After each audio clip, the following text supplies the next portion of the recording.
Rwanda is one country which has seen the worst of the genocide, like and Srebrenica, and now the Gaza is going on.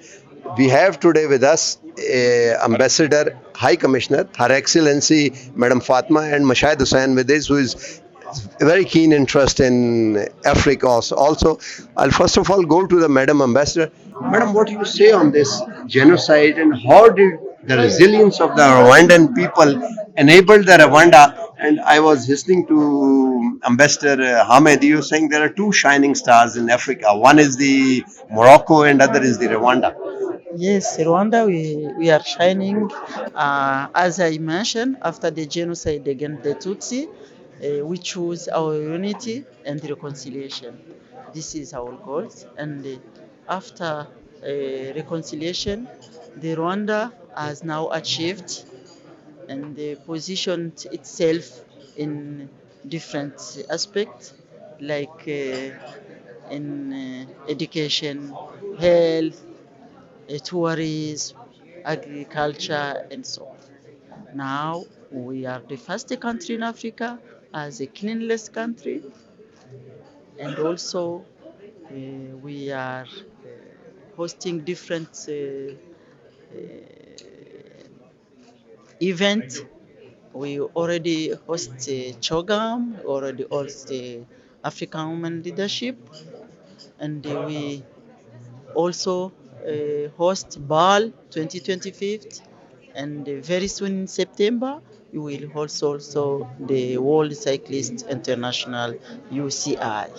This is Rwanda, and we will host also Formula One very soon. Formula One racing. Yes. Thank you. Yeah, lovely. Yeah.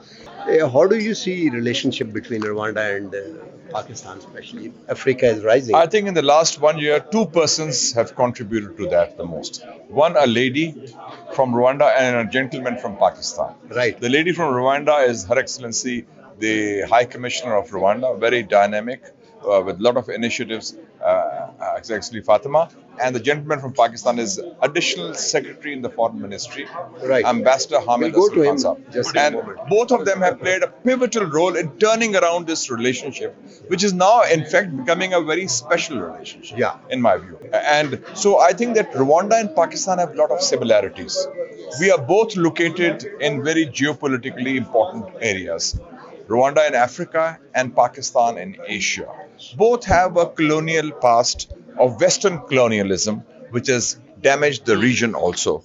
Both have shown resilience. They face a crisis, they overcome the crisis, and then they bounce back. Right. And both have had strongmen leaders also. And I would especially like to say that President Paul Kagame, whom I had the honor and privilege of meeting when I went for the IPU conference in Kigali in 2022. And I've seen that how the Rwandan people have moved on. Yes, we talk of the massacre, the history is there, but they don't look back, they look in the front. That's about Pakistanis also. And then both are very mineral-rich countries. And then both are friends of President Trump. That's also, Rwanda is a friend of President Trump, and we are also friends of President Trump. So that's also a common factor.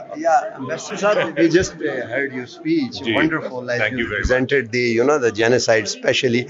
Actually, it became very visual and vivid when you're talking about.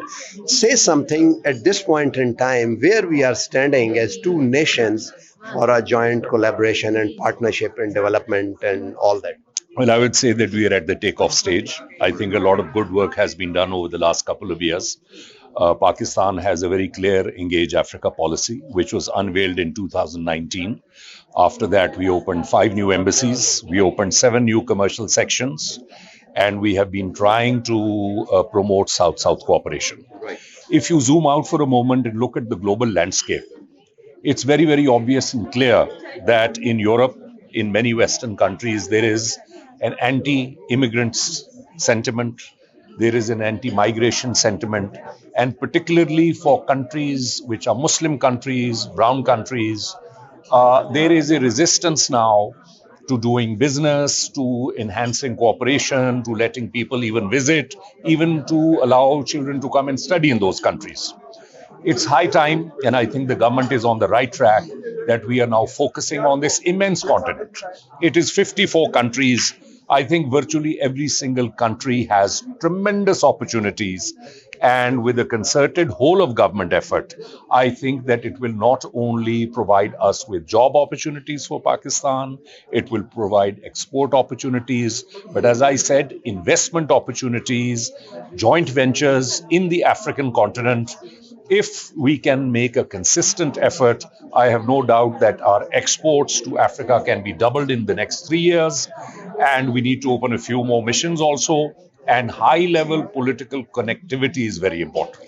Last, I would like to ask you one question, and Madam can also contribute into that. Rwanda has established peace Yes. with its neighbors and within also. Yeah. So obviously, Pakistan is just at a very hot plate, Yeah, yeah. passing through that moment. What are the lessons which we can imitate or adopt? The lesson is, I think it is intention, it is a vision, it is a will, and it is a leadership.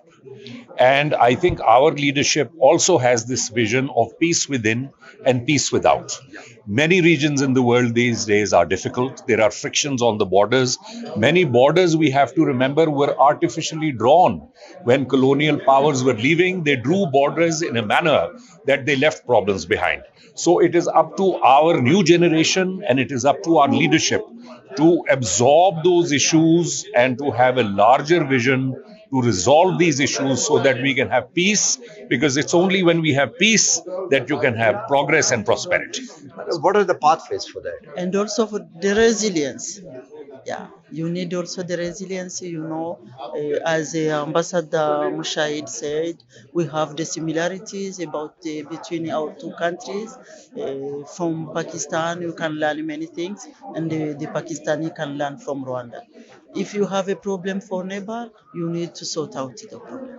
You need to make peace, resilience, and just facilitate also the young generation how they can afford.